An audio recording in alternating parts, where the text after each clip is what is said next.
अपना काम। मैं अनिर्णय की स्थिति में था। कुछ भी समझ नहीं आ रहा था, लेकिन फैसला तो लेना ही था। अब और इस मुद्दे को टाला नहीं जा सकता था। जिंदगी का भी बहुत ही अजब तरीका है। कभी आप एक चीज के लिए तरसते हैं तो कभी आपके सामने चुनाव की स्थिति खड़ी हो जाती है, जैसा कि मेरे साथ हुआ था।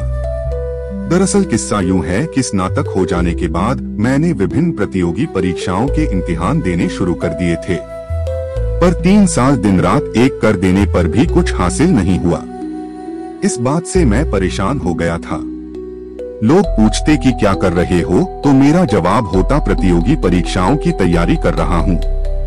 इस पर उनका जवाब होता कि अभी तक कुछ हुआ नहीं। तब मुझ पर जो बीतती वह बयान नहीं कर सकता हूँ। मैंने भी आखिरी प्रतियोगी परीक्षा देने के बाद यह मानते हुए कि कुछ नहीं होगा, अपना रोजगार करने का निर्णय लिया। मेरा संबंध गांव से था। किसानी हमारा मुख्य पेशा था। पिताजी बटाई पर खेती कराते थे क्योंकि कोई देखने वाला नहीं था। मैंने पिताजी से कहा कि वह खेत मुझे दे दें। उनसे खेत लेने के बाद मैंने उनमें पारंपरिक खेती के स्थान पर फूलों की खेती आरंभ कर दी। ऐसा नहीं था कि मैंने बिना विचारे ही यह काम शुरू किया था। मैंने देखा था कि शहर में फूलों की बेहद मांग है। मैंने फूलों की खेती के बारे में भी कुछ जानकारियां जुटाई थीं। ईश्वर का नाम लेकर अपने बड़ों की रजामंदी से मैंने फूलों की खेती आरंभ कर दी। आरंभिक मुश्किलों के बाद काम चल पड़ा। मैंने कुछ आदमी रख लिए। कुछ खेती में मदद करते थे, कुछ फूलों को शहर पहुंचाने का काम करते थे। मैं शहर जाकर होटल, रेस्टोरेंट, मैरिज हॉल तथा फूलों की दुकान वालों से संपर्क करता था। उनकी मांग के हिसाब से फूलों की सप्लाई करता था। मौसम के अनुसार फूलों की मांग देखकर अलग अलग किस्म के फूल उगाता था। 2 सालों में मैं एक सफल व्यापारी बन गया था। अभी कुछ दिनों पहले मेरे पिता के फुफेरे भाई, जो कई सालों से मुंबई में थे, का गाँव आना हुआ। चाचा जी मेरे काम को देखकर बहुत खुश हुए। उनका मुंबई में एक 3 स्टार होटल था। चलते समय उन्होंने मेरे सामने एक प्रस्ताव रखा, तुम चाहो तो मेरे होटल की जिम्मेदारी संभाल लो। मैं तुम्हें मुनाफे का 20% दूंगा।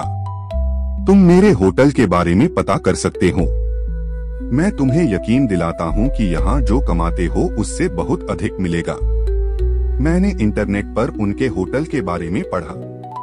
लोगों ने होटल के बारे में अच्छी प्रतिक्रिया दी थी। चाचा जी यह कहकर चले गए कि सोच लो, पर महीने भर में अपना निर्णय दे देना। उनके जाने के बाद मैं कई दिनों तक इस बात को टालता रहा, पर परसों चाचा जी ने फोन कर कहा कि इस हफ्ते के अंत तक जो हो बता दो। तब से मैं इसी बारे में सोच रहा था। चाचा जी का ऑफर लुभावना था। उन्होंने सैलरी की जगह मुनाफे का हिस्सा देने की बात कही थी। यदि मैं उनका ऑफर मान लेता तो पहले से अधिक कमाई के साथ महान घर में रहने का मौका मिलता। दूसरी तरफ यदि मैं अपने काम को ही जारी रखता तो मैं अपना मालिक खुद होता। अपनी मेहनत से अपना कारोबार और अधिक बढ़ा सकता था। तब 100% आय मेरी होती। मैंने स्थिति को दोनों तरफ से जांच कर देखा था। दोनों ही स्थितियों के अपने फायदे और नुकसान थे, लेकिन निर्णय तो मुझे लेना ही था। मैं अपने खेत पर गया था। वहां काम का जायजा ले रहा था। उसी समय 2 लड़के मेरे पास आए। दोनों की उम्र 20-21 साल होंगी।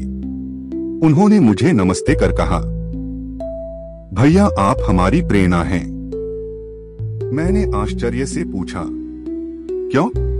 सर आपने हमें राह दिखाई कि हम अपने पारंपरिक काम को अगर समय के अनुसार ढाल ले तो कहीं भटकने की आवश्यकता नहीं। हम अपने काम से पैसा कमा सकते हैं। हमने भी ऐसा ही करने का फैसला किया है। अपनी बात कहकर वह चले गए। मुझे भी अब कोई संदेह नहीं रहा था। मैंने चाचा जी को फोन कर विनम्रता से कह दिया कि मैं अपने काम से बहुत खुश हूँ।